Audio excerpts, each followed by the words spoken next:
Morning friend, स्वागत है आपका आपके अपने चैनल लेट्स डन में।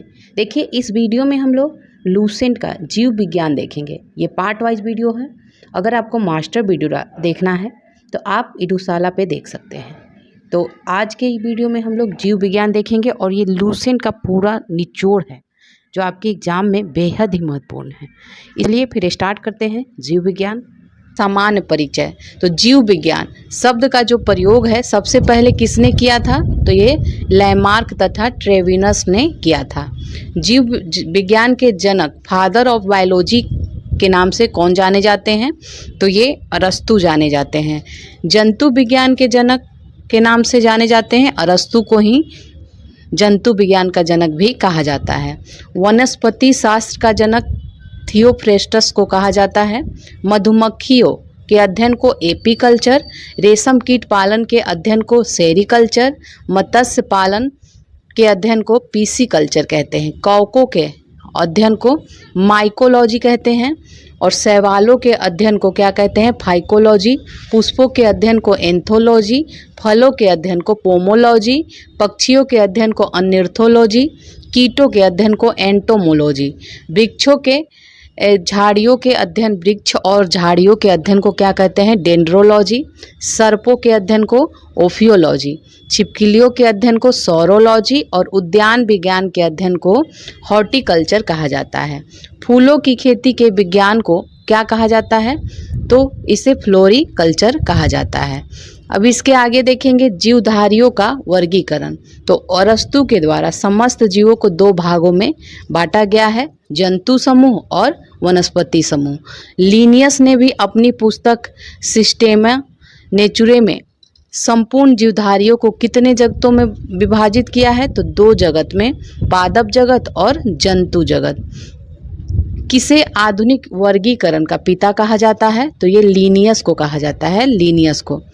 नेक्स्ट है, किसके द्वारा जीवों को 5 जगत में वर्गीकृत किया गया है? तो ये हिटकर के द्वारा 1969 में। 5 जगत कौन कौन है? मोनेरा है, प्रोटिस्टा है, पादप है, कवक है और जंतु है। जीवाणु, साइनोबैक्टीरिया तथा आर्कीबैक्टीरिया किस जगत के प्राणी हैं? तो ये मोनेरा के हैं। पादप व जंतु के बीच की स्थिति क्या? युगलीना होती है। शैवाल, मॉस पुष्पीय तथा अपुष्पीय बीजीय पौधे किस जगत के हैं? तो ये पादप जगत के हैं। हाइड्रा, जेलीफिश, कृमि, सितारा मछली, सरीसृप, उभयचर पक्षी तथा स्तनधारी जीव किस जगत के हैं? तो ये जंतु जगत के हैं। वर्गीकरण की आधारभूत इकाई क्या है? जाति है। कवक की कोशिका भित्ति बनी होती है काइटिन की। नील हरित शैवाल संबंधित है मोनेरा से। एक कोशिकीय जीव किसके अंतर्गत आता है? तो ये प्रोटिस्टा के। बहुकोशिकीय तथा यूकैरियोटिक जंतु आते हैं एनीमिलिया या जंतु। आलू क्या है? एक प्रकार का कंद है। थैलोफाइटा वर्ग के पौधे मुख्यतः जलीय होते हैं। जंतु जगत का सबसे बड़ा संघ कौन है? आर्थ्रोपोडा है। और ऑक्टोपस किस संघ का जंतु है? मोलस्का का। द्विनाम पद्धति को किसने प्रचलित किया है? तो ये कैरोलस लिनियस ने 1753 में।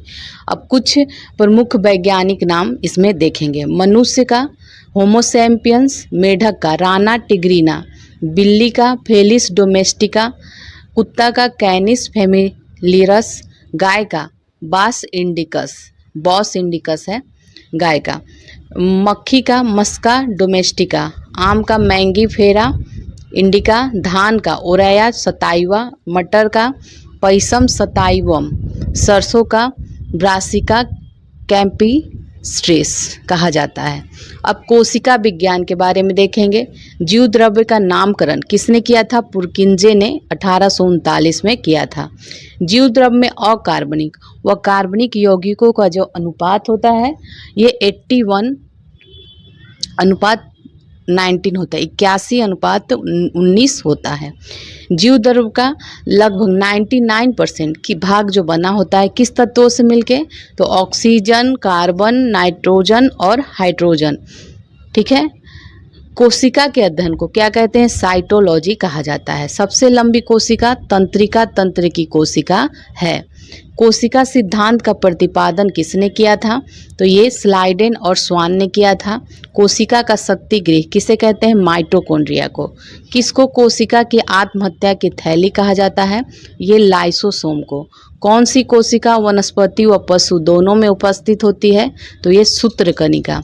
कोशिका क्या है? कोशिका जीवधारियों की रचनात्मक व कार्यात्मक इकाई है। कोशिका की खोज किसने कब की थी? तो रॉबर्ट हुक ने 1665 में की थी। कोशिका का मुख्य भाग क्या होता है? केंद्रक होता है। केंद्रक में क्या पाया जाता है? डीएनए, आरएनए व गुणसूत्र पाया जाता है। राइबोसोम मिलकर बना होता है, आरएनए प्रोटीन से मिलकर बना होता है। माइटोकॉन्ड्रिया की खोज किसने की थी? अल्टमैन ने। सबसे बड़ी कोशिका होती है शुतुरमुर्ग, पक्षी के अंडे की कोशिका होती है। सबसे छोटी कोशिका किसकी होती है? तो ये जो है माइक्रोप्लाज्मा गैलीसेप्टिकमा की होती है। माइक्रोप्लाज्मा गैलीसेप्टिकमा की। सबसे लंबी कोशिका तंत्रिका होती है न्यूरॉन। सेल वॉल किसमें पाया जाता है? पादप में। हरे पौधों की भित्ति किसकी बनी होती है? सेलुलोज की। कोशिका भित्ति का क्या कार्य है? तो ये जीवाणु और कवक में कोशिका द्रव और जीव द्रव को बाहरी आघात से रक्षा करता है कोशिका भित्ति। कोशिका में राइबोसोम की अनुपस्थिति में कौन सा कार्य नहीं होगा? तो प्रोटीन का संश्लेषण नहीं होगा। तारक काय पाया जाता है केवल जंतु कोशिका में। प्रोटीन की फैक्ट्री कहा जाता है राइबोसोम को। कोशिका के अणुओं का यातायात प्रबंधक कहते हैं गोल्जी काय को। स्तनधारियों के आरबीसी में नहीं पाया जाता है, लाइसोसोम नहीं पाया जाता है। पत्तियों का रंग हरा क्यों होता है? पर्णहरित के कारण, क्लोरोफिल के कारण। पादप की रसोई किसे कहते हैं? हरित तलवक। हरित लव को कहा जाता है। टमाटर का रंग लाल क्यों होता है? लाइकोपिन के कारण। पत्तियों का रंग पीला जो होता है ये कैरोटीन के निर्माण के कारण होता है। मनुष्य में गुणसूत्रों की संख्या 23 जोड़ी होती है। वंशगति का वाहक किसे कहते हैं? गुणसूत्रों को कहते हैं। वंशगति का वाहक गुणसूत्रों को कहा जाता है। डीएनए द्विकुंडलित संरचना मॉडल किसने प्रतिपादित किया था? तो ये वाटसन और क्रिक ने, ठीक है, वाटसन और क्रिक ने किया था। ये नेक्स्ट है, प्रोटीन बनने की अंतिम क्रिया को ट्रांसलेशन कहा जाता है। प्रयोगशाला में सर्वप्रथम डीएनए का संश्लेषण किसने किया था? तो ये हरगोबिंद खुराना ने। आरएनए के कितने प्रकार होते हैं? तो आरएनए है, एक फर्स्ट है आरआरएनए, एक टीआरएनए है। तो आरआरएनए जो है राइबोसोमल आरएनए होता है, ये राइबोसोम पर लगे रहते हैं और प्रोटीन संश्लेषण में सहायता करते हैं। एक होता है टीआरएनए, ट्रांसफर आरएनए, यह प्रोटीन संश्लेषण में विभिन्न प्रकार के अमीनो अम्ल को राइबोसोम पर लाता है जहां पर प्रोटीन बनता है। और तीसरा है 3 प्रकार का है एमआरएनए, ये मैसेंजर आरएनए है, यह केंद्रक के बाहर विभिन्न आदेश लेकर अमीनो अम्ल को चुनने में मदद करता है। अब डीएनए और आरएनए में अंतर देख लेते हैं। डीएनए क्या है? ये डीऑक्सीराइबोज शर्करा होता है, जबकि आरएनए जो है राइबोज शर्करा होता है। डीएनए में बेस जो होता है एडेनिन, गुआनिन, थाइमिन और साइटोसिन होते हैं, जबकि आरएनए में जो बेस होता है थाइमिन की जगह यूरोसिल आ जाता है। यह मुख्यतः केंद्रक में पाया जाता है। डीएनए जो है केंद्रक में पाया जाता है और आरएनए जो है केंद्रक एवं कोशिका द्रव में पाया जाता है। डीएनए का फुल नेम देखें तो डीऑक्सीराइबोन्यूक्लिक एसिड है और आरएनए का राइबोन्यूक्लिक एसिड है। अब देखेंगे पादप एवं जंतु कोशिका में अंतर, ठीक है। तो पादप कोशिका और जंतु कोशिका में अंतर देखते हैं। पादप कोशिका भी इसमें क्या है? पादप कोशिका में क्या कोशिका भित्ति पाई जाती है, जबकि जंतु कोशिका में कोशिका भित्ति नहीं पाई जाती है। पादप कोशिका में लवक पाया जाता है, जबकि जंतु कोशिका में लवक नहीं होता है। पादप कोशिका में तारक काय जो होता है अनुपस्थित रहता है, जंतु कोशिका में ये उपस्थित रहता है। रिक्तिकता यहाँ पे बड़ी होती है, जंतु कोशिका में छोटी होती है। पादप कोशिका का आकार लगभग आयताकार होता है, जबकि जंतु कोशिका का आकार है लगभग वृत्ताकार होता है। अब देखेंगे जैव विकास और आनुवांशिकी। तो सबसे पहले प्रकाश संश्लेषी जीव थे साइनोबैक्टीरिया। पक्षियों का विकास हुआ था सरीसृपों से हुआ था। जल स्थलचर जीवों का विकास मत्स्य वर्ग से हुआ है। स्तनी वर्ग के जंतुओं का विकास सरीसृपों से हुआ है।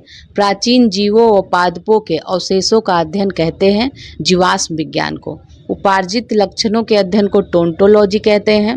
उत्परिवर्तन के सिद्धांत का प्रतिपादन किसने किया था? तो ये ह्यूगो डी ब्रीज ने। वे लक्षण जो पीढ़ी दर पीढ़ी संचारित होते हैं ये आनुवांशिकी कहलाते हैं। आनुवांशिकी के बारे में सर्वप्रथम जानकारी किसने दिया था? तो ये ग्रेगर जोहान मेंडल ने।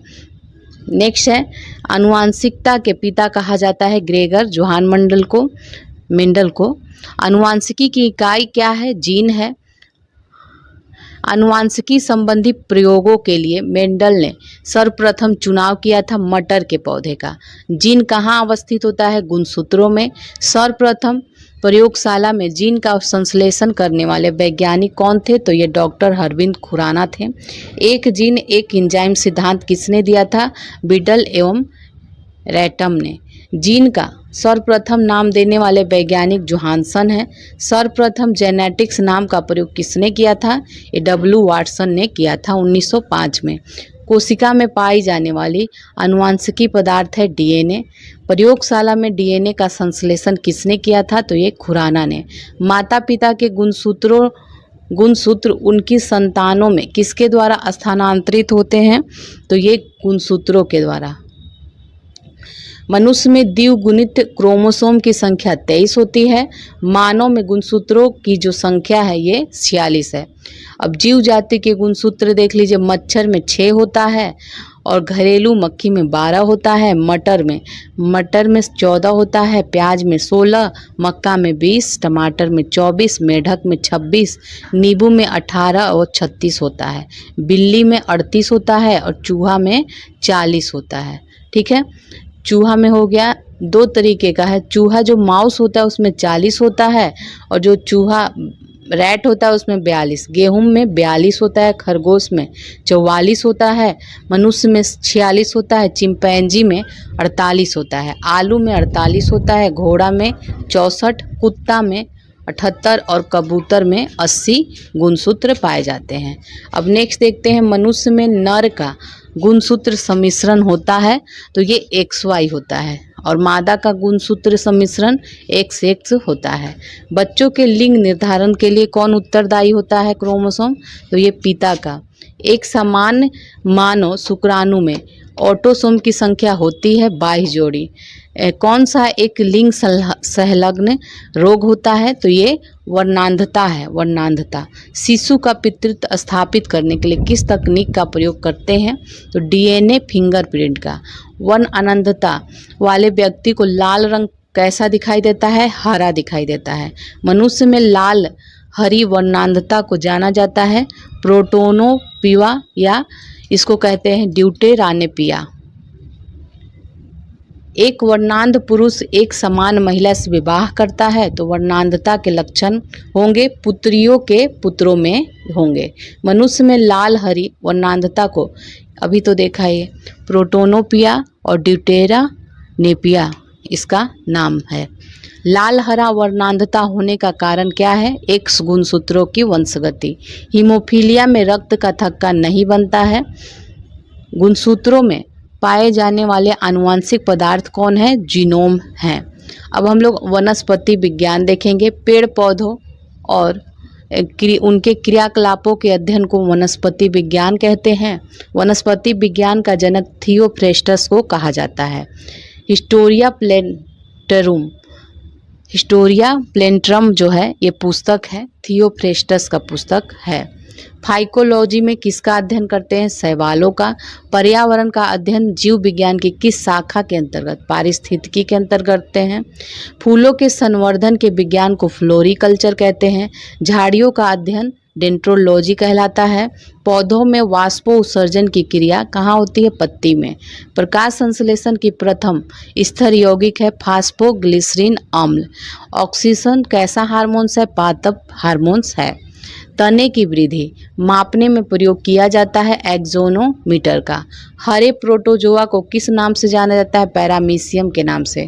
क्लोरोफिल में उपस्थित होता है मैग्नीशियम। प्रकाश संश्लेषण की क्रिया में ऑक्सीजन निकलता है पानी से। दलहन के जड़ों को नष्ट करने वाले जीवाणु हैं राइजोबियम हैं। नारियल में प्रकीर्णन कैसे होता है? तो ये पानी के द्वारा होता है। जिन फल का निर्माण केवल अंडाशय से होता है उसे सत्य फल कहा जाता है। सत्य फल के उदाहरण देख लीजिए, सेव है, कटहल है, नाशपाती है। ठीक है, सेव, कटहल, नाशपाती है। प्रकाश संश्लेषण की दर सर्वाधिक होती है लाल प्रकाश में। जल को जड़ों से पत्तियों तक पहुंचाता है जाइलम पहुंचाता है, और भोजन को पत्तियों से जड़ों तक कौन पहुंचाता है? फ्लोएम पहुंचाता है। जिम्नोस्पर्म का सबसे छोटा पौधा है जैमिया इग्मिया। मृदा अपरदन रोकने में सहायता प्रदान करता है ये ब्रायोफाइटा। दूध से दही बनने में सहायक है लैक्टोबैसिलस जीवाणु। दूध के पाश्चुराइजेशन की खोज जो किया था ये लुई पाश्चर ने किया था। रेबीज के टीके की खोज लुई पाश्चर ने किया था। प्रोटीन का सबसे अच्छा स्रोत कौन सा है? सोयाबीन। वो पौधा जिसमें पुष्प व बीज नहीं होता है उसे क्या कहते हैं? अपुष्पीय पौधा। सबसे लंबा जीवित वृक्ष सिकोआ है। सबसे बड़ा बीजांड जिसका होता है वो साइकस में होता है। कवक व शैवाल दोनों वर्ग के पौधे से मिलकर क्या बनता है?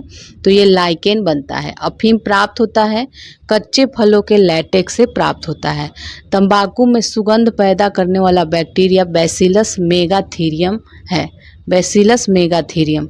चाय व गेहूं के किस मूल के पौधे हैं? तो ये सोलेनेसी है। ठीक है, चावल है और गेहूं।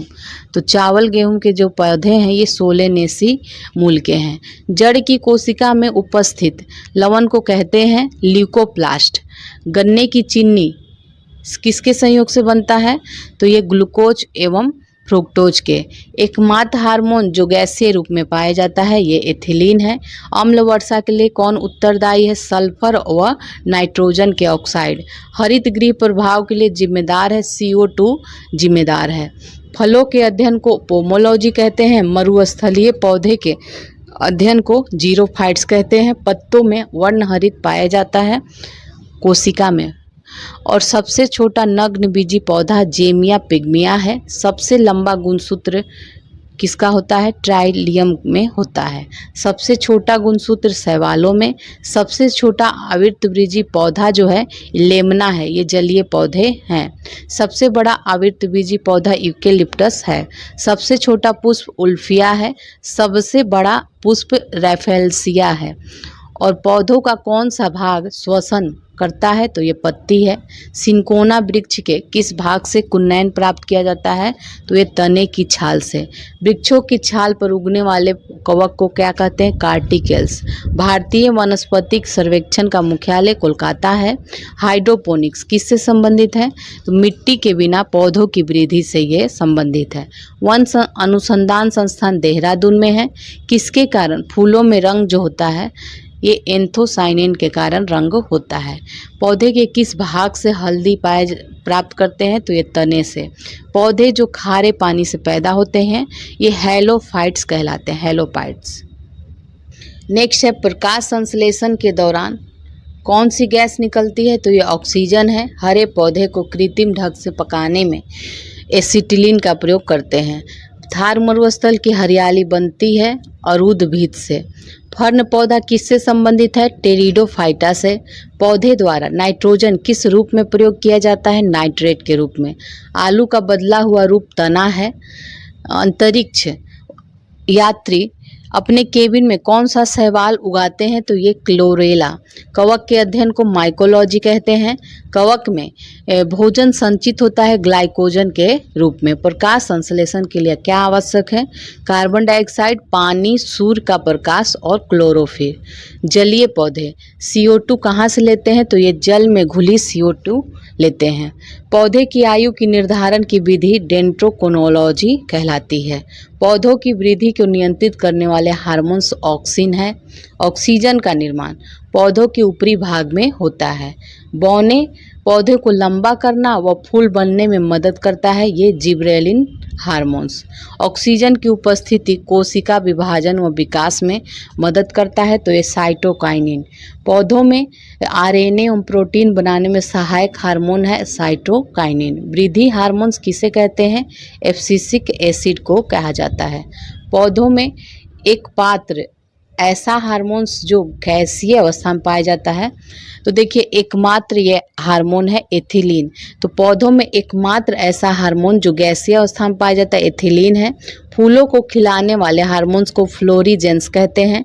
पौधों में जख्म भरने का काम ट्राउमैन करता है। तंबाकू की पत्तियों में होने वाला रोग है टोबैको मोज़ेक वायरस। लौंग प्राप्त होता है फूल की कली से। कुछ फल एवं उसके खाने योग्य भाग देख लीजिए। सेव का पुष्पासन खाते हैं, गेहूं का भ्रूण पोष व भ्रूण खाते हैं, काजू का पुष्प वृंत बीजपत्र, नाशपाती का पुष्पासन, आम का मध्य फल भित्ति, अमरूद का फल भित्ति और बीजांडासन, अंगूर का फल भित्ति और बीजांडासन, पपीता का मध्य फल भित्ति, नारियल का भ्रूण पोषण और लीची का एरिल भाग खाते हैं। चना में बीजपत्र एवं भ्रूण खाते हैं, मूंगफली में बीजपत्र एवं भ्रूण, सहतूत में रसीले परिदल पुंज को खाते हैं और कटहल में परिदल पुंज व बीज को खाते हैं। केला का मध्य एवं अंतःभित्ति खाते हैं, नारंगी का जूसी हेयर खाते हैं। ठीक है, अब नेक्स्ट देखते हैं पौधों में तत्वों की कमी से उत्पन्न होने वाले रोग देखते हैं। तो आम एवं बैगन में जो लिटिल लीफ हो जाता है जस्ते की कमी से होता है। नींबू में डायबेक रोग तांबे की कमी से। नींबू में लिटिल लीफ जो होता है तांबे की कमी से। फूलगोभी में ब्राउनिंग हो जाता है बोरॉन की कमी से। मटर में मार्स रोग मैग्नीज की कमी से। लीची में पत्ती जलना ये पोटेशियम की कमी से। धान में खैरा रोग जस्ता की कमी से। आलू का ब्लैक हार्ट रोग जो होता है भंडारण में O2 की कमी से हो जाता है। आंवले में निक्रोसिस ये बोरॉन की कमी से। और सलजम में वाटर कोर हो जाता है मैग्नीज की कमी से। गाजर में कोटर स्पॉट कैल्शियम की कमी से। मक्का में वाइट बट हो जाता है जस्ता की कमी से। चुकंदर में हट रॉट जो होता है बोरान की कमी से होता है। अब देखेंगे पारिस्थितिकी। तो पारिस्थितिकी शब्द का सर्वप्रथम प्रतिपादन रिटन ने किया था। पारिस्थितिकी निम्न के बीच पारस्परिक संबंध को दर्शाता है, तो ये जीव व वातावरण के बीच। पारिस्थितिकी तंत्र शब्दावली किसने प्रस्तुत की है? टेंसले ने। पारिस्थितिकी तंत्र के दो घटक कौन है? तो यह है जैविक और अजैविक। किसी पारिस्थितिकी तंत्र में ऊर्जा के प्रवाह की श्रृंखला क्या है? उत्पादक, उपभोक्ता और अपघटक। पारितंत्र में ऊर्जा का प्राथमिक या मुख्य स्रोत होता है सूर्य का प्रकाश। वायु एवं जल की क्रिया द्वारा भूमि का कटाव क्या कहलाता है? तो ये अपर्दन कहलाता है, अपर्दन। ठीक है, अब नेक्स्ट देखते हैं मुख्यतः मैंग्रोव वाली ज्वारीय वन कहाँ पाया जाता है? तो ये सुंदर वन में पाया जाता है। कौन? मैंग्रोव वाली जो ज्वारीय वन होता है सुंदरवन डेल्टा में। मैंग्रोव वनस्पति का मुख्य घटक है राइजोफोरा।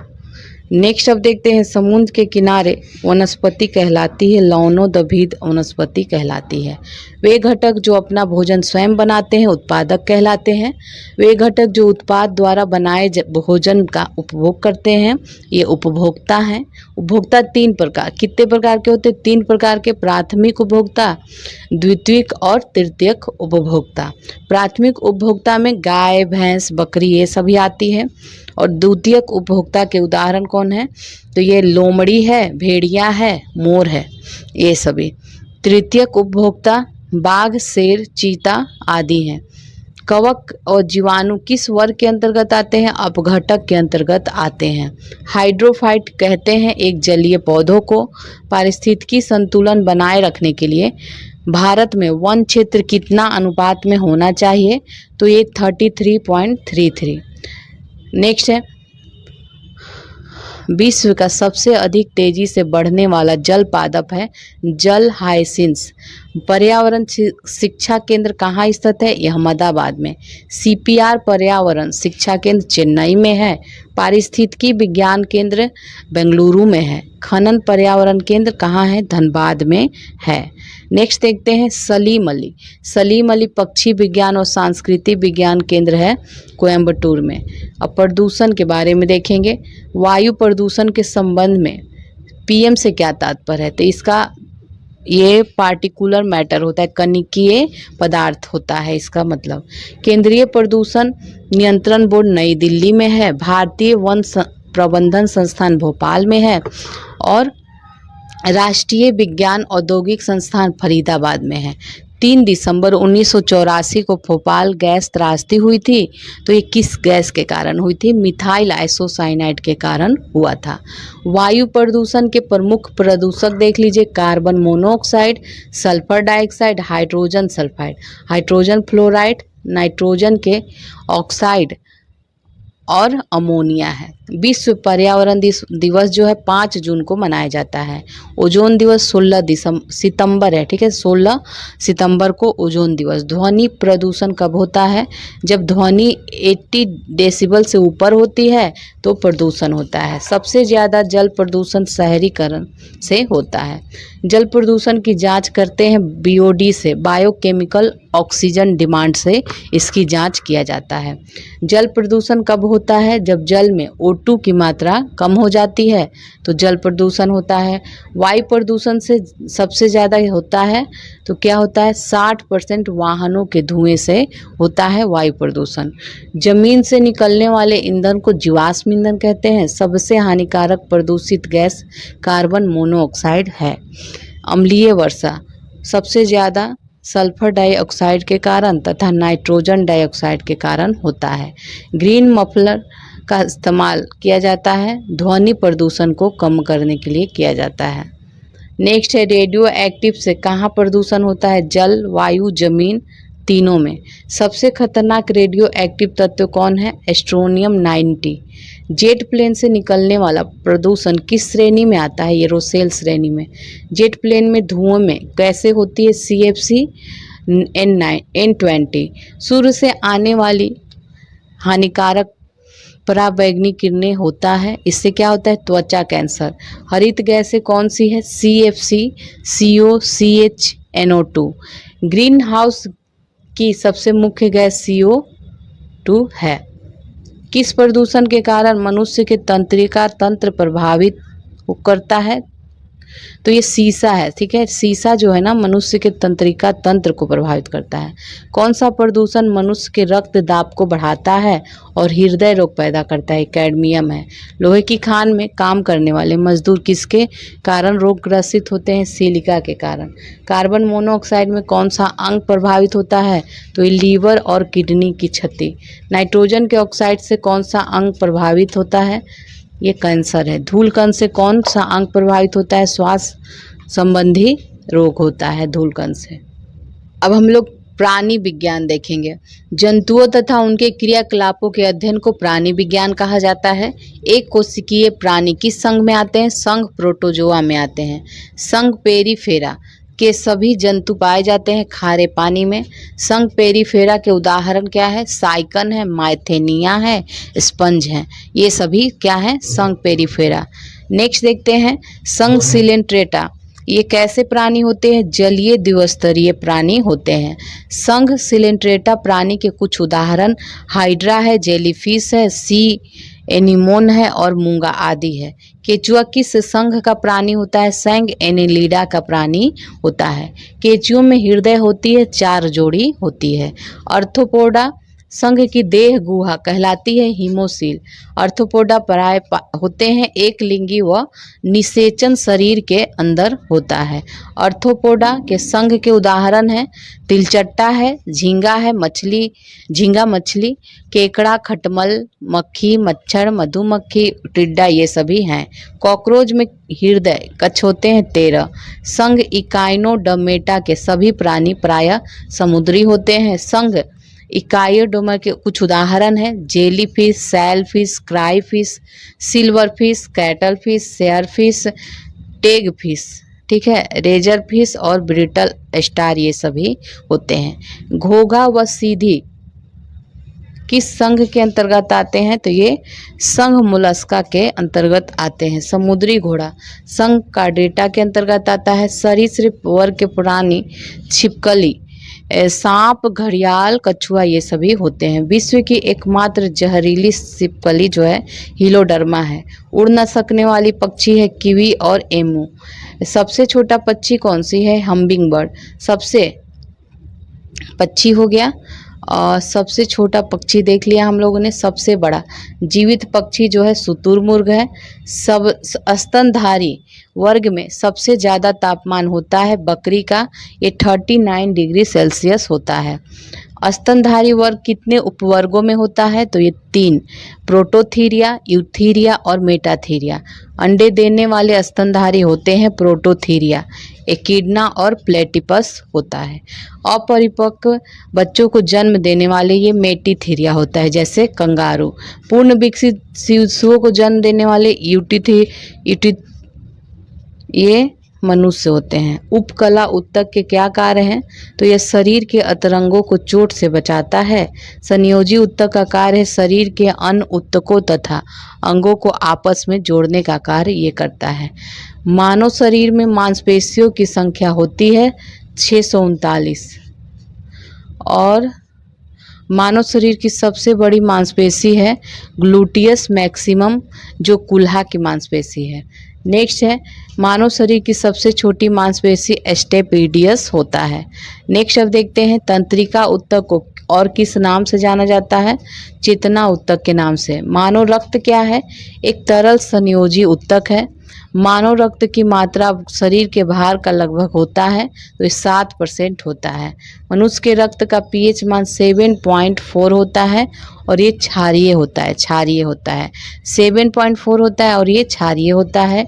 एक वयस्क मनुष्य में औसत रक्त की मात्रा होती है तो ये 5 से 6 लीटर।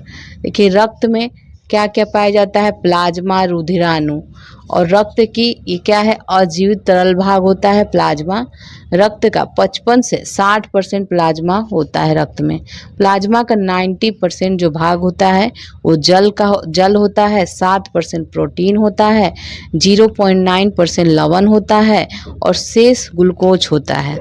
उसी तरह रुधिराणु देखिए तो यह रक्त में जो है ना 55% प्लाज्मा है तो 45% रुधिराणु होता है। इसके 3 भाग होते हैं, लाल रक्त कणिका RBC, श्वेत रक्त कणिका WBC और रक्त बिंबाणु ब्लड प्लेटलेट्स ये होता है। प्लाज्मा का कार्य क्या है? पचे हुए भोजन एवं हार्मोन को अन्य भागों में पहुंचाना।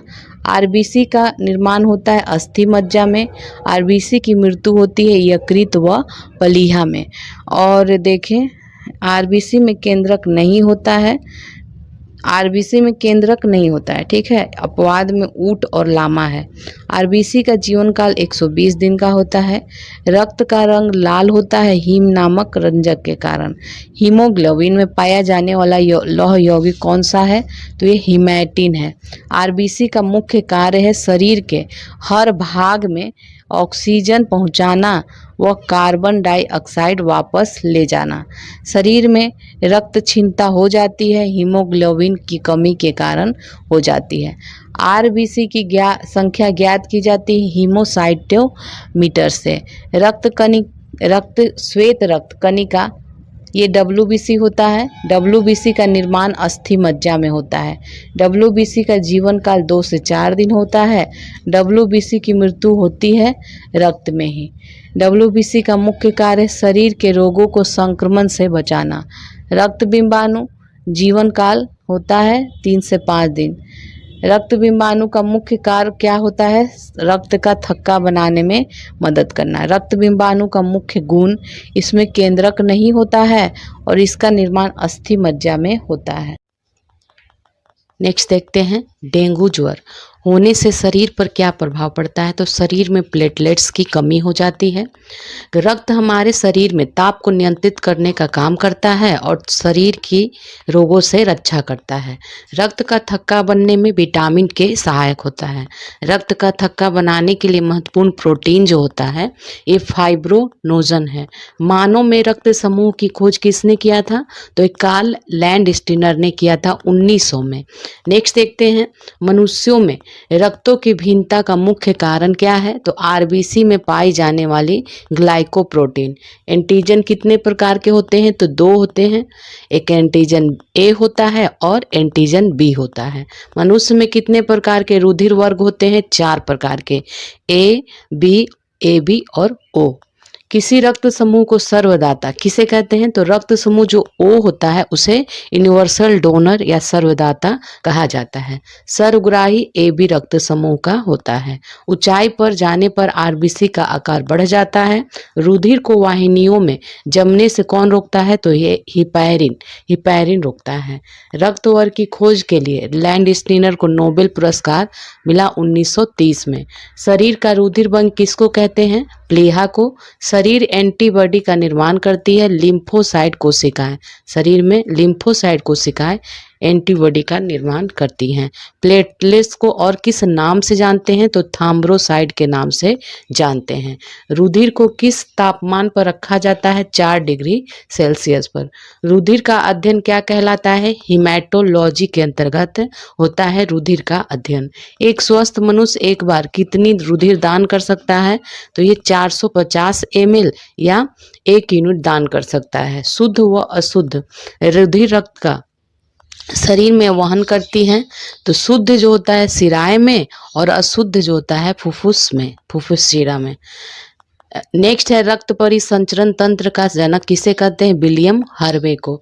मनुष्य का औसत रक्तचाप होता है 120/80। रक्त दाब मापने वाला जो यंत्र है यह है स्फेग्नोमैनोमीटर होता है।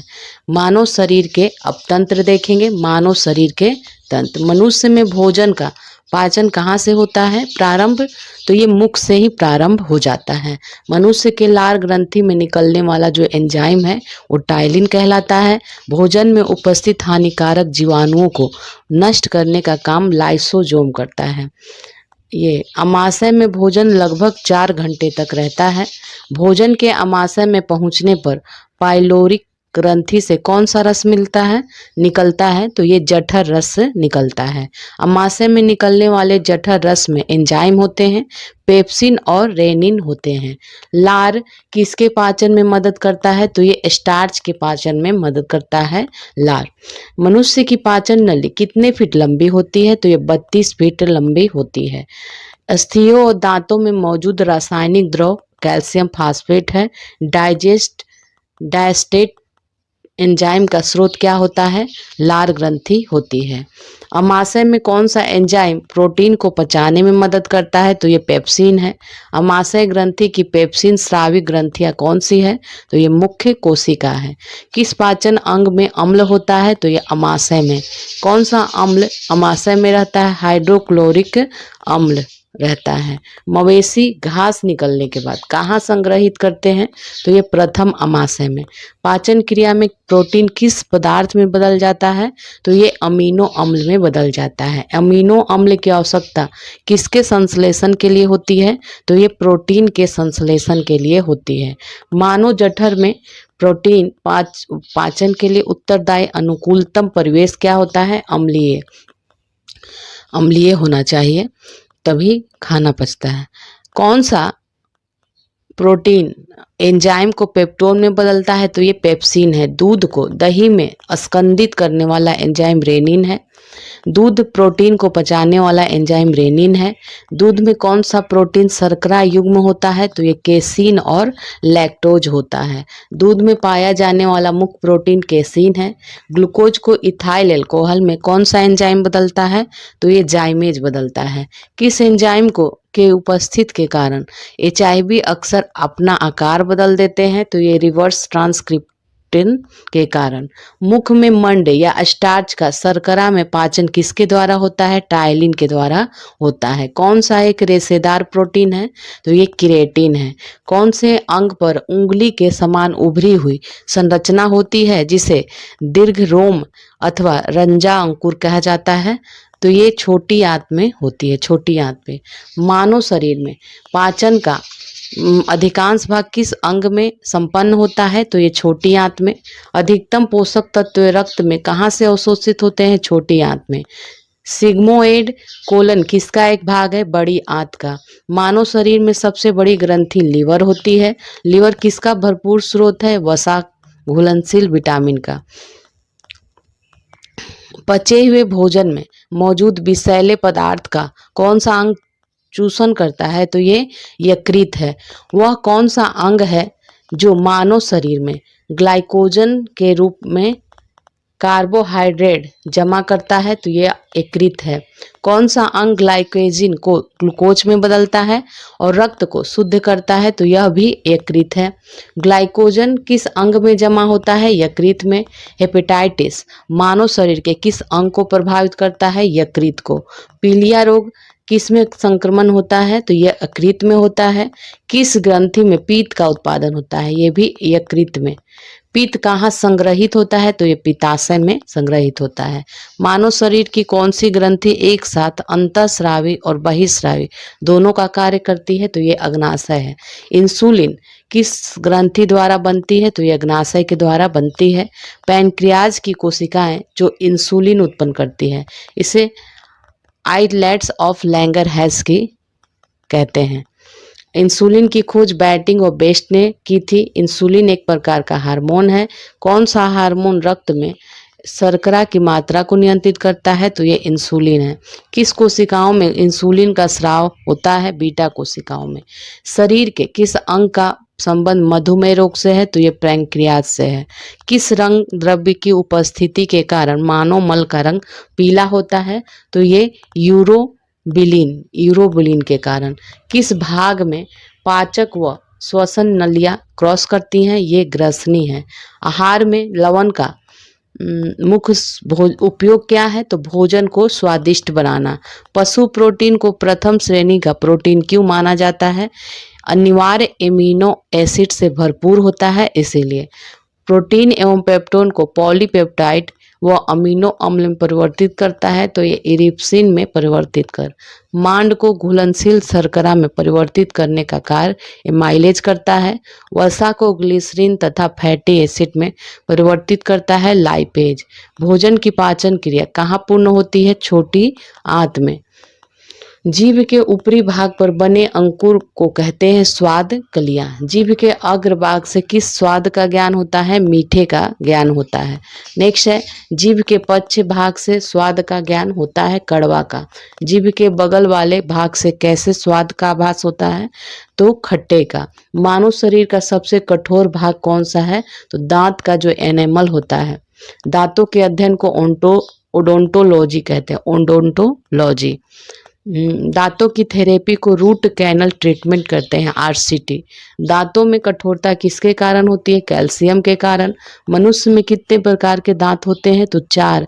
कृतंक, रदनक, अग्रचर्वण और चवर्णक। अग्रचवर्णक और चवर्णक। मनुष्यों के दांतों का दंत सूत्र क्या है? तो ये 2 1 2 3।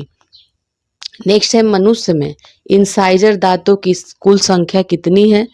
तो ये 8 होती है। मनुष्य के जीवन काल में कितने प्रकार के दांत आते हैं? 2 प्रकार के होते हैं। एक तो दूधिया दांत आता है बचपन में और एक अस्थायी दांत। दांत के ऊपरी हिस्से को चमकीले भाग को क्या कहते हैं? तो इनेमल कहते हैं इसको। मनुष्य के लार में होता है 99% जल और 1% एंजाइम होता है। लार में पाए जाने वाले एंजाइम का नाम टाइलिन और लाइसोजाइम है। मानव शरीर की सबसे बड़ी ग्रंथि यकृत है। ये 1.5 से 2 किलोग्राम तक होता है। यकृत का जो भार है 1.5 से 2 किलोग्राम होता है। फाइब्रोनोजन नामक प्रोटीन का निर्माण यकृत में होता है। हिस्पैरिन नामक प्रोटीन का निर्माण यकृत में होता है। पीत क्या है? तो पीले रंग पीले हरे रंग का क्षारीय द्रव है जिसका पीएच मान जो तो 7.7 होता है। मानव शरीर की दूसरी सबसे बड़ी ग्रंथि अग्नाशय है। रक्त परिसंचरण की खोज किया था विलियम हार्वे ने 1628 में। मानव हृदय कितने कोष्ठों का बना होता है? 4। शरीर में हृदय की ओर रक्त ले जाने वाली रक्तवाहिनी को शिरा कहा जाता है और हृदय से शरीर की ओर रक्त ले जाने वाली रक्तवाहिनी को धमनी कहते हैं। शिरा में कैसा रक्त प्रवाहित होता है? ये अशुद्ध रक्त। धमनी में कैसा रक्त प्रवाहित होता है? शुद्ध रक्त, वो ऑक्सीजन युक्त रहता है। नेक्स्ट है सामान्य मनुष्य का 1 मिनट में हृदय धड़कता है 72 बार। हृदय की मांसपेशियों को रक्त पहुंचाने वाली वाहिनी को क्या कहते हैं? कोरोनरी धमनी कहते हैं। हृदयाघात कब होता है? कोरोनरी धमनी में जब रुकावट हो जाती है तो हृदयाघात हो जाता है। समान मनुष्य का रक्त दाब होता है 120/80। 120 जो होता है सिस्टोलिक होता है और 80 जो होता है डायस्टोलिक होता है। हृदय की धड़कन को नियंत्रित करने वाले हार्मोन थायरोक्सिन व एड्रीनेलिन है। लसिका में पाई जाने वाली कणिकाएं कहलाती हैं लिम्फोसाइट। लिम्फोसाइट का क्या कार्य है? शरीर के हानिकारक जीवाणुओं का भक्षण करके रोगों की रक्षा करना। मूत्र का असामान्य घटक क्या है? एल्ब्यूमिन है। ठीक है। गुर्दे की निस्पंदन इकाई कौन सी है? नेफ्रॉन है। मानव शरीर का कौन सा अंग जल के समान जल के संतुलन के लिए उपयोगी है? तो ये गुर्दा है।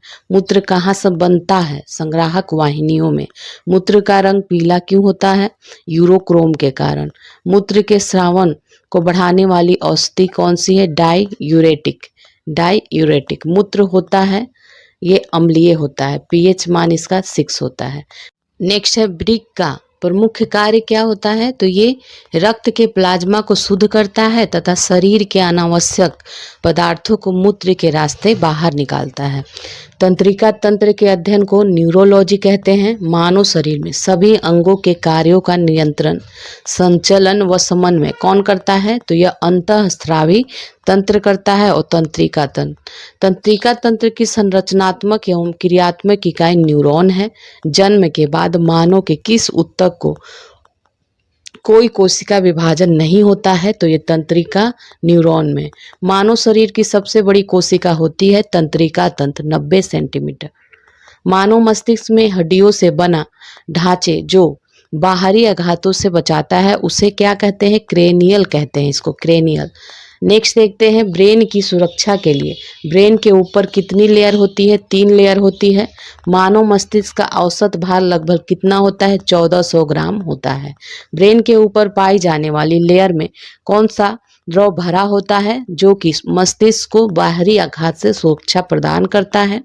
तो ये है सेरेब्राई स्पाइनल द्रव। सेरेब्राई स्पाइनल द्रव भरा रहता है। मानव मस्तिष्क का सबसे बड़ा भाग सेरिब्रम है। मानव मस्तिष्क में यादाश्त स्मरण शक्ति का नियंत्रण किसके द्वारा होता है? तो इस सेरिब्रम के द्वारा। मानव मस्तिष्क का सबसे बड़ा भाग सेरिब्रम है। नेक्स्ट है मानव मस्तिष्क में यादाश्त स्मरण शक्ति का नियंत्रण सेरिब्रम के द्वारा होता है। मानव मस्तिष्क में भूख, प्यास व नींद का जो एहसास होता है ये हाइपोथैलेमस के कारण होता है। मानव मस्तिष्क में ठंड व गर्मी का एहसास थैलेमस के कारण होता है। मानव मस्तिष्क में ताप नियंत्रण हाइपोथैलेमस के साथ होता है का कार्य है हाइपोथैलेमस का। पीयूष ग्रंथि मानव शरीर में कहाँ होता है? तो ये मस्तिष्क के आधार पर होता है। मस्तिष्क को मेरुदंड में कौन जोड़ता है? मेडुला ऑब्लांगेटा जोड़ता है। नेक्स्ट देखते हैं मानव मस्तिष्क में गुस्सा व खुशी का नियंत्रण कौन करता है? हाइपोथैलेमस करता है। शरीर का संतुलन बनाए रखने में सहायक होता है सेरिबेलम सहायक होता है। मानव शरीर में कुल कितनी हड्डियां होती हैं? 206। बाल्यावस्था में कुल कितनी हड्डियां होती हैं? 208। सिर की कुल हड्डियों की संख्या 29 होती है। कपाल में हड्डियों की संख्या 8 होती है। फेशियल हड्डियों की संख्या 14 होती है। कर्ण हड्डियों की संख्या 6 होती है। मानव शरीर में सबसे लंबी हड्डी होती है फीमर की। और हमारे शरीर में कुल कितनी मांसपेशियां होती है? 639। मनुष्य के शरीर में पसलियों के कितने जोड़े होते हैं? 12 जोड़े होते हैं। कुल संख्या 24 होती है। अब देखेंगे कशेरुक दंड के भाग। तो इसमें कौन कौन होते हैं? गर्दन होता है 7, इसमें होता है 7 कशेरुक। वक्ष में 12 होता है, कटी में 5 होता है, त्रिक में 5 होता है, पूंछ में 4 होता है। नेक्स्ट है टीबियो नामक हड्डी कहाँ पाई जाती है? पिंडली में पाई जाती है। अस्थियां एवं मांसपेशियों को आपस में जोड़ता है, टेडन जोड़ता है। मानव शरीर की सबसे छोटी अस्थि जो होती है स्टेपस होती है। ह्यूमरस अस्थि जो होती है क्या कही जाती है? ऊपरी भुजा। ये जो ह्यूमरस अस्थि होती है ये ऊपरी भुजा में पाई जाती है। कुछ विशेष स्थानों के अस्थियां देख लेते हैं और उनकी संख्या। कर्ण अस्थियां में होता है, कर्ण में कौन कौन सी अस्थियां होती है? तो मैलियस है, इनकस है और स्टेपस है। इनकी संख्या सभी 2 होती हैं। ऊपरी बाहु में ह्यूमरस होता है, इसकी संख्या 2 होती है। अग्र बाहु में रेडियोल्ना होता है, ये इसकी संख्या भी 2 होती है। कलाई में कार्पलस होता है, इसकी संख्या 16 होती है। हथेली में मेटाकार्पलस होता है, इसकी संख्या 10 होती है। अंगुलिया में फैलेंजेज होता है, इसकी संख्या 28 होती है। जांघ में फीमर होता है, इसकी संख्या 2 होती है। और पिडली में टिबियो फिबुला होता है, इसकी संख्या 4 है। घुटने में पटेला होता है, 2 है इसकी संख्या। टखना में टार्सल होता है, 14 है इसकी संख्या। तलवा में मेटाटार्सलस होता है, इसकी संख्या 10 है। अब नेक्स्ट देखते हैं किस जीव में पसलियों की संख्या सर्वाधिक होती है? तो ये सांप में होता है। नवजात शिशु में हड्डियों की संख्या 300 होती है। कंकाल तंत्र के अध्ययन को ऑस्टियोलॉजी कहा जाता है। गोन्ड्रियोसाइट पाया जाता है उपास्थि में। वृद्ध अवस्था में मनुष्य की हड्डियां कमजोर क्यों हो जाती हैं? तो ये कैल्शियम की कमी के कारण। ओडोंटोलॉजी के अध्ययन किसका करते हैं? दांतों का। ओस्टियोसाइट कहाँ पाया जाता है? ये बोन में। घुटने की हड्डी को किस नाम से जानते हैं? पटेला के नाम से। और किसमें बाह्य कंकाल नहीं होता है? एम्फीबिया में। टूटी हड्डी को जोड़ने के लिए प्रयोग करते हैं प्लास्टर ऑफ पेरिस का। कंधे व कमर के जोड़ को क्या कहा जाता है? तो बाल व सॉकेट ज्वाइंट कहा जाता है। मानव हड्डी का मुख्य घटक क्या है? कैल्शियम। कॉलर की हड्डी को और किस नाम से जानते हैं? क्लेविकल। मानव शरीर में सैडल जोड़ों की संख्या 2 होती है। मानव शरीर में सबसे पतली हड्डी का नाम बही जर्तिका है। मानव शरीर में सबसे लंबी और भारी हड्डी का नाम जांघ की हड्डी है। अस्थि को अस्थि से जोड़ने का कार्य लिगामेंट करता है। मास्टर ग्रंथि के नाम से जाना जाता है पीयूष ग्रंथि को।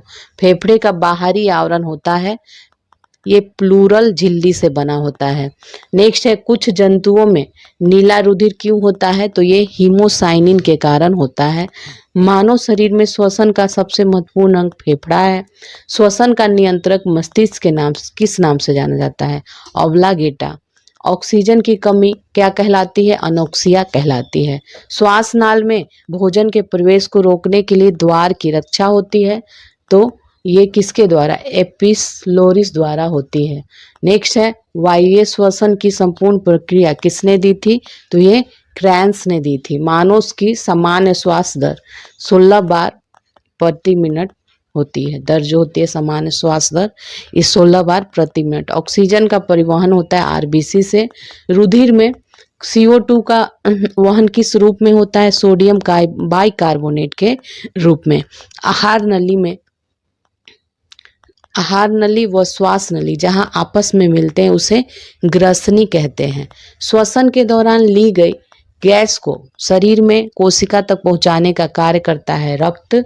अनॉक्सी श्वसन के दौरान एक ग्लूकोज के अणु से कितने एटीपी ऊर्जा बनती है? तो ये 2 प्राप्त होती है।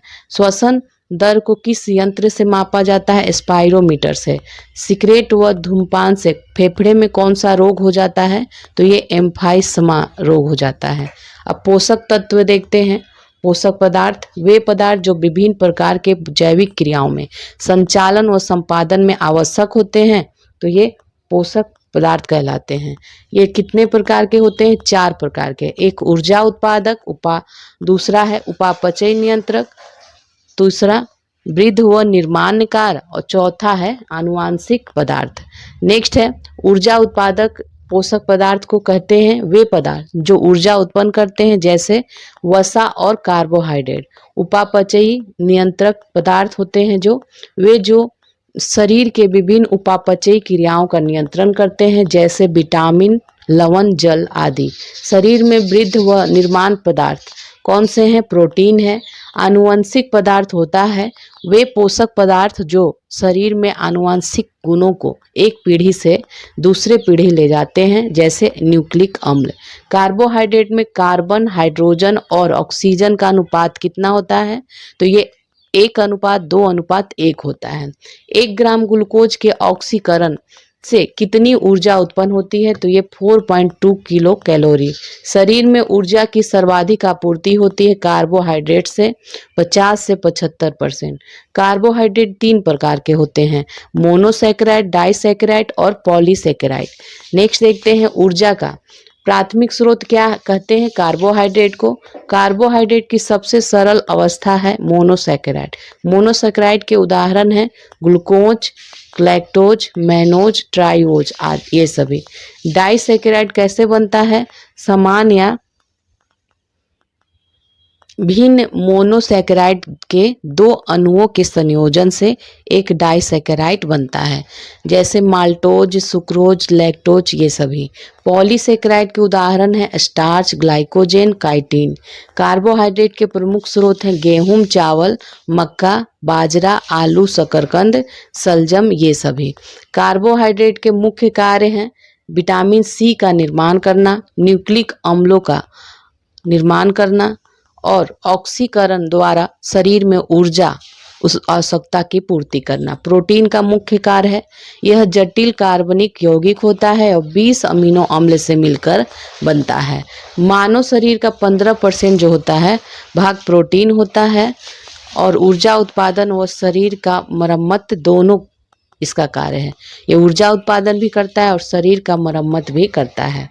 नेक्स्ट देखते हैं प्रचुरतम मात्रा में प्रोटीन कहाँ से मिलता है? सोयाबीन और मूंगफली से।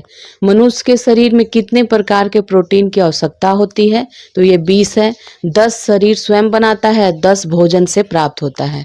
बच्चों में प्रोटीन की कमी से कौन सा रोग होता है?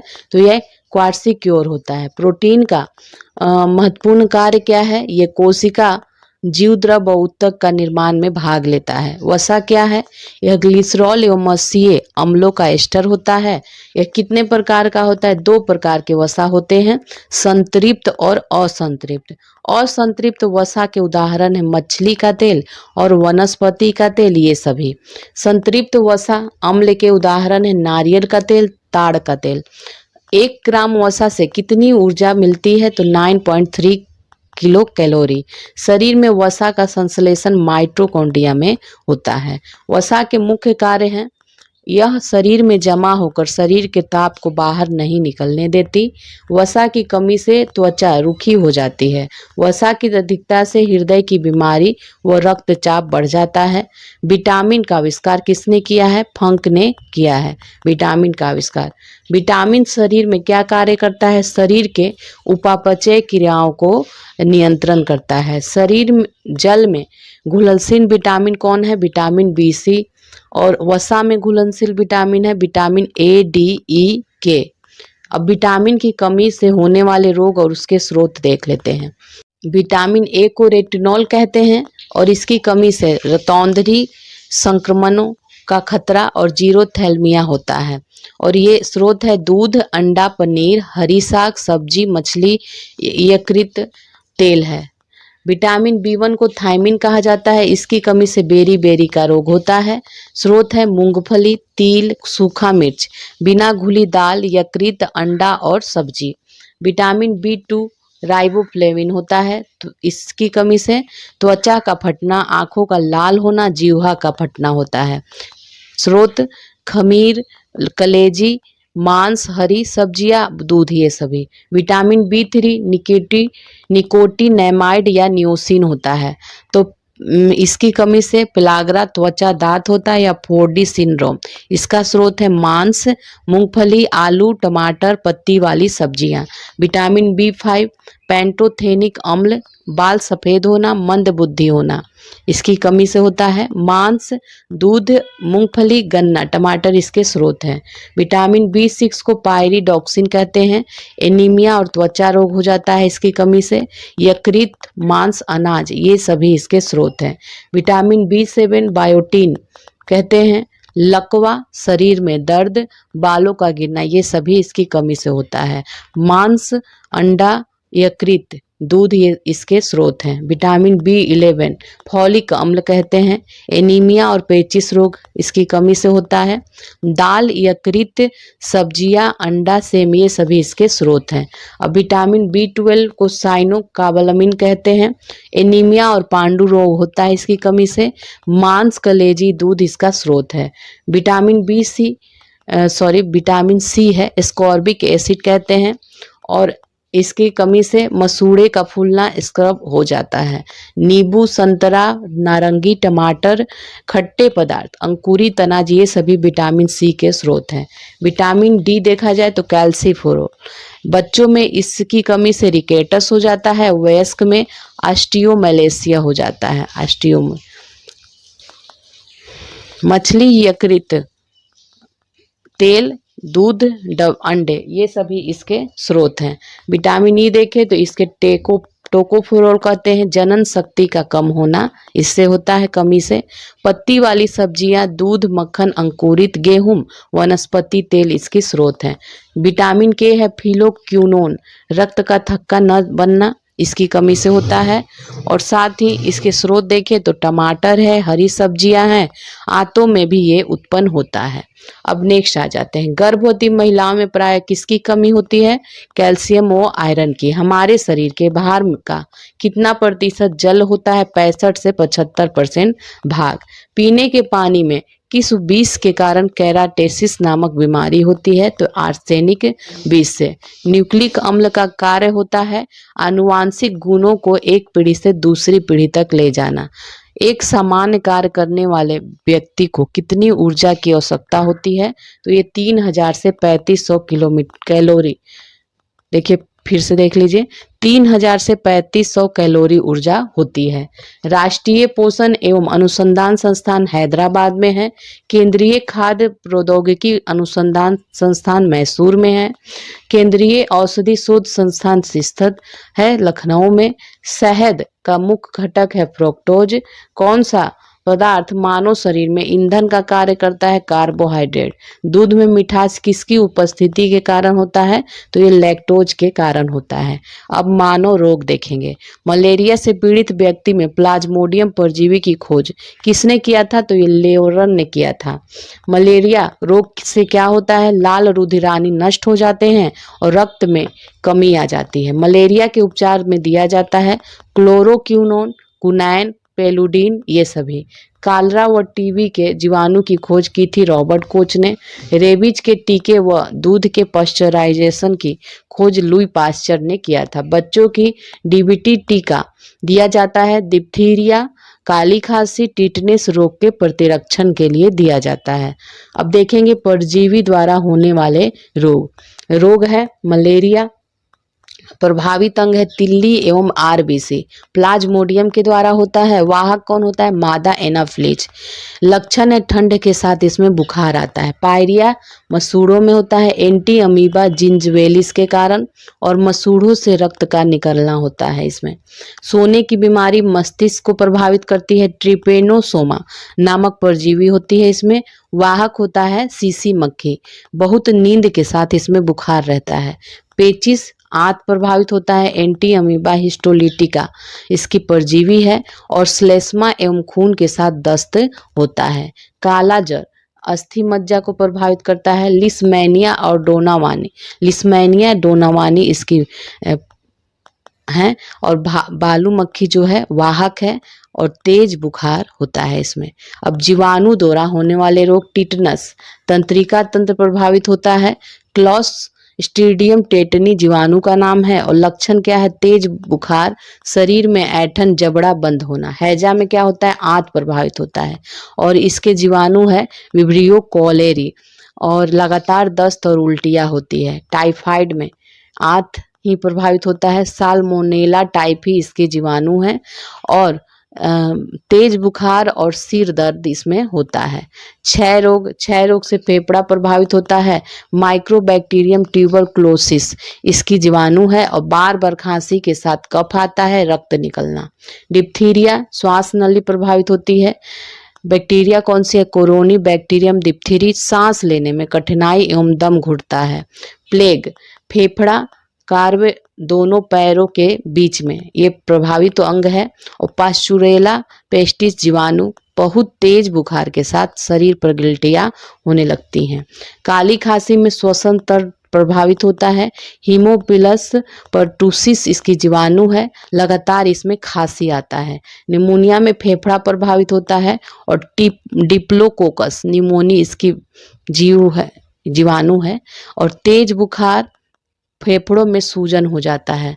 कोढ़ में तंत्रिका तंत्र त्वचा प्रभावित होता है। माइक्रोबैक्टीरियम लेप्री इसके जीवाणु है और शरीर पर चकते तंत्रिकाएं प्रभावित होती हैं।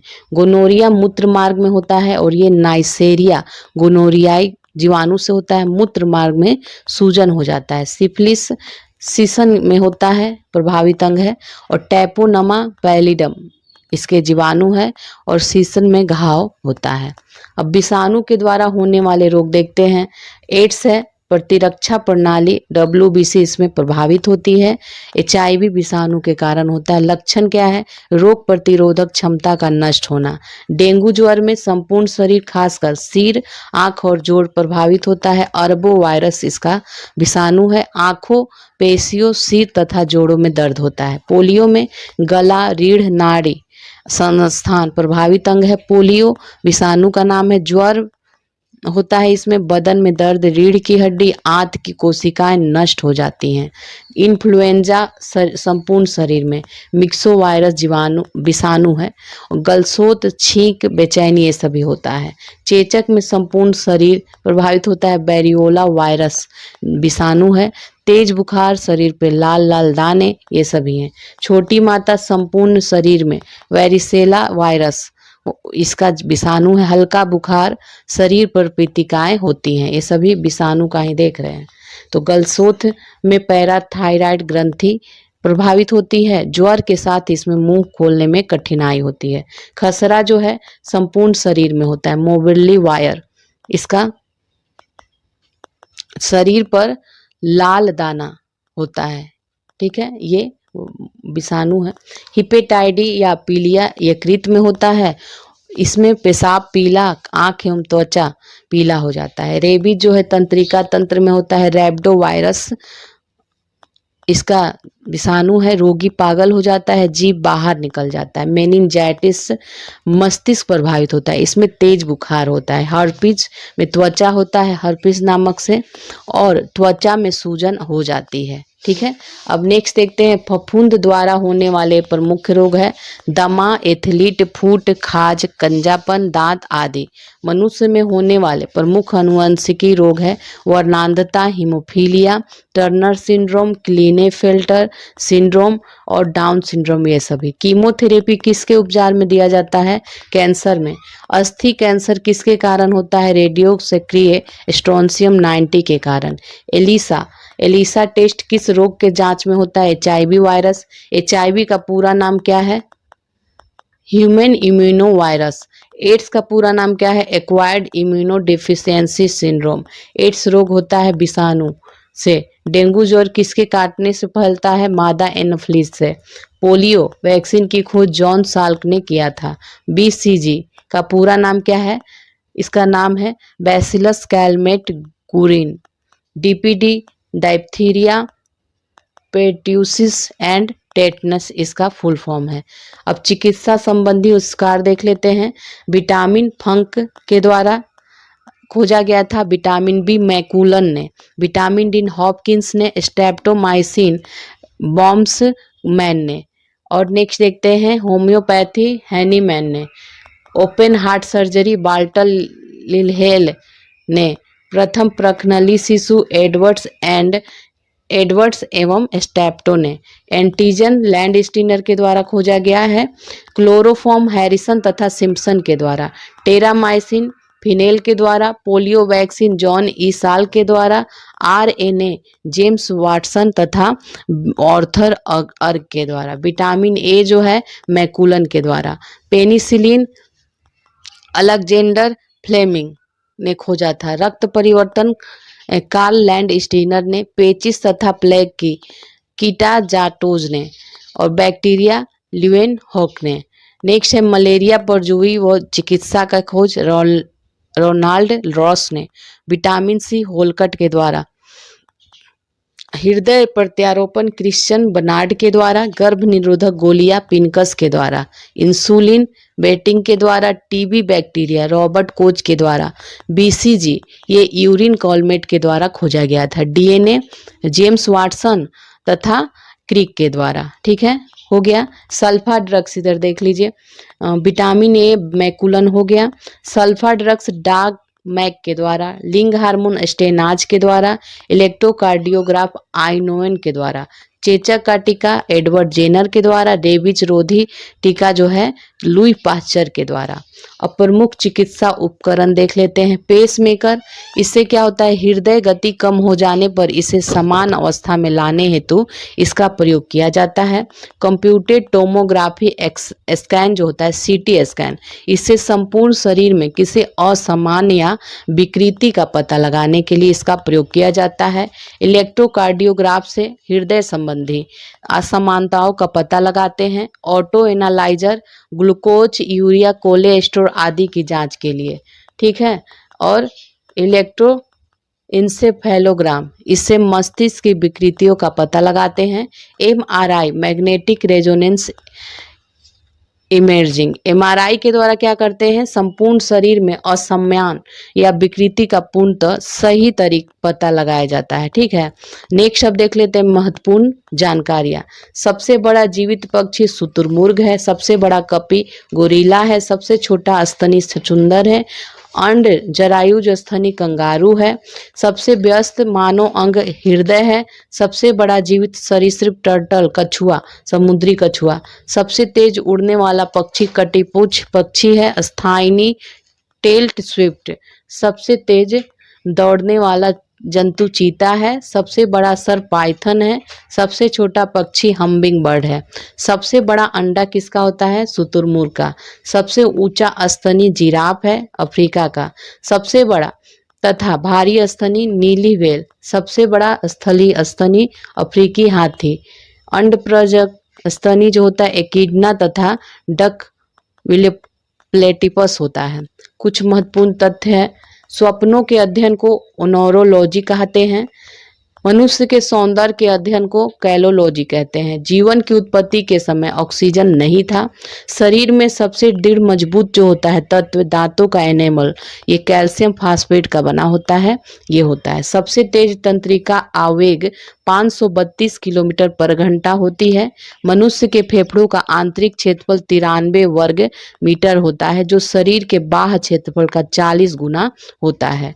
नेक्स्ट देखते हैं, शरीर के भीतर प्रति सेकंड लगभग 150 लाख कोशिकाएं नष्ट होती हैं। स्त्री के गर्भाशय का भार, जिसने कभी संतान जन्म न दिया हो, 50 ग्राम का होता है, और संतान को जन्म देने के बाद स्त्री के गर्भाशय का भार 100 ग्राम हो जाता है। गुर्दे का भाग लगभग 140 ग्राम होता है। हृदय की रक्त पंप करने की क्षमता 45 लीटर, ठीक है, 45 लीटर है, ये 45 लीटर प्रति मिनट होती है।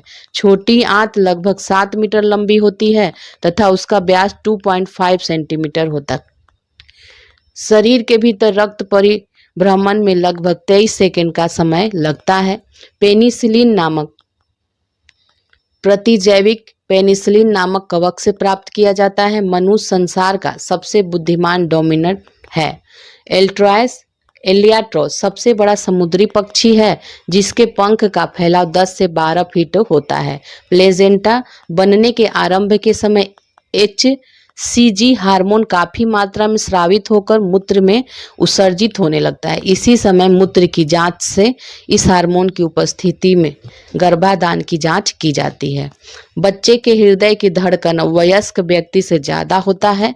एक बार सांस लेने की क्रिया में 5 सेकेंड में अर्थात 2 सेकेंड के निश्वसन और 3 सेकंड के उच्च श्वसन में पूरी होती है। इस दौरान 500 मिली हवा अंदर लेते हैं।